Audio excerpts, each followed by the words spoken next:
Take. Start. Namaskar. ಆಯುರ್ವೇದத்தை பற்றி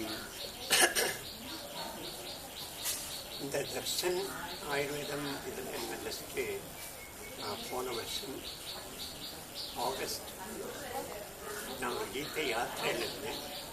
அவர் Gunasekar hospital government ஸ்கூலில் குழந்தைகளோட டீச்சர்ஸோட பகவத்கீதை பேசுகிறாங்க. அதுக்கப்புறம் அப்புறம் வீட்டுக்கு சாப்பிட அழைச்சிருந்தார். அங்கே இந்த சென்டர் இன்ட்ரடியூஸ் ஆச்சு.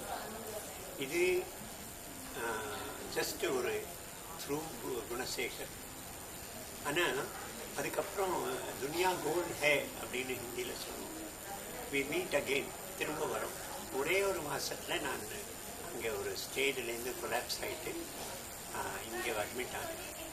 ஒரு 2 மாதம் ஒரு ஸ்ட்ரெச் 20 நாள், செகண்ட் டைம் திரும்ப 2 மாதம் நான் இங்கே இருந்தேன். ஆயுர்வேத ட்ரீட்மெண்ட். ஹீமோக்ளோபின் லெவல் ரொம்ப குறைஞ்சி போச்சு, பிலோ 3. அப்போது இங்கே இருந்தபோது டாக்டர் சித்ரா இந்த முழு சென்டரோட இன்ட்ரடியூஸ் ஆச்சு.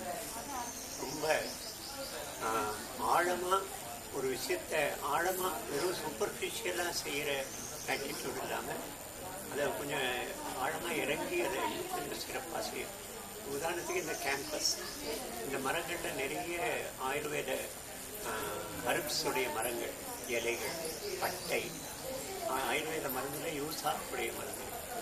அதே போல் அந்த ஸ்டாஃப் அவருக்கெல்லாம் ஆயுர்வேதத்தில் சிஸ்டம்ஸ், அதுக்கு பயிற்சி இது கொடுத்து நல்ல மசாஜ் சிஸ்டம், அதுக்கான சென்டர் அதெல்லாம். அதே போல் டாக்டர் டிவோட்டட், அதாவது ஒரு விஷயம் ஒரு ப்ராப்ளம்னு வந்தால் அது உள்ளே இறங்கி டெக்ஸ்ட் எல்லாம் பார்த்து அந்த பழைய சரக்கு சமயத்தையெல்லாம் பார்த்து அதுக்கு மருந்தை மாடர்ன் ஏஜில் அதுக்கான மருந்தை இது பண்ணி அதை அடுத்த நாளே என்மேல் எனக்கே நடந்தது. என்மேல் எக்ஸ்பெரிமெண்ட் பண்ணேன்.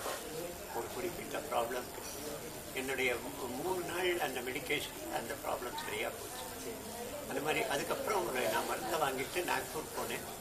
அந்த மருந்தில் வித்தின் 2 months நான் என்னுடைய ஹீமோக்ளோபின் லெவல் 11 வரைக்கும் இன்க்ரீஸ் ஆகிடுச்சு. பை நவம்பர் என்னுடைய ஹீமோக்ளோபின் லெவல் 11 வரைக்கும் போச்சு.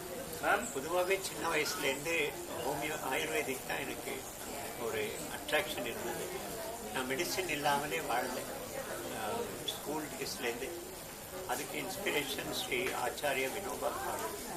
மருந்தே சாப்பிடக்கூடாது, ஃபீவர் வந்தால் வெந்நீரை குடித்து சாப்பாடு பட்டினி போட்டு படுத்துக்கணும். ஆயுர்வேதத்தில் அந்த வாக்கியம் இருக்கு, லங்கனம் பரம ஔஷதம். அது மனப்பாடம் இருந்தது. அதனால் ஒரு வேளை ஒரு நாள் மேக்சிமம் 100, 203 ஃபீவர் கூட வெந்நீரில் சரியாக போயிடும். தொண்டைக்கு ப்ராப்ளம் வரும், ஏதாவது மிளகு வெத்தலை கஷாயம் போட்டு குடித்தா அப்படியே ஓடிட்டு இருந்தது. மருந்து அப்படின்னு ஹாஸ்பிட்டலைசேஷன் இதுதான் first time in last 60 years. அது எனக்கு ரொம்ப நல்ல ஒரு எக்ஸ்பீரியன்ஸ். இந்த தர்ஷன் ஆயுர்வேதா, டாக்டர் சித்ரா அவருடைய கைடன்ஸ், அவருடைய அந்த ஸ்டூடியஸ் மைண்ட், இங்கே இருக்கிற அட்மாஸ்பியர், நேச்சரோட ஒட்டி இருக்கிற அட்மாஸ்பியர், சத்தமே கேட்கல பாருங்கள். இந்த இடத்துல டிராஃபிக்கு, ரோடு, ஹார்னு, அந்த மாதிரி எந்த சத்தமும் இல்லை. ரொம்ப அமைதியாக, பீஸ்ஃபுல்லாக. அந்த மாதிரி இதெல்லாம் சேர்ந்து தான் ஹெல்த்து. அதுக்கான எல்லா அட்மாஸ்பியர், அது டோட்டல் விஷயம், எல்லா ஃபேக்டர்ஸும் இங்கே இருக்குது. இதுதான் இந்த தர்ஷனுடைய படம் அப்படின்னு நினைக்கிறேன்.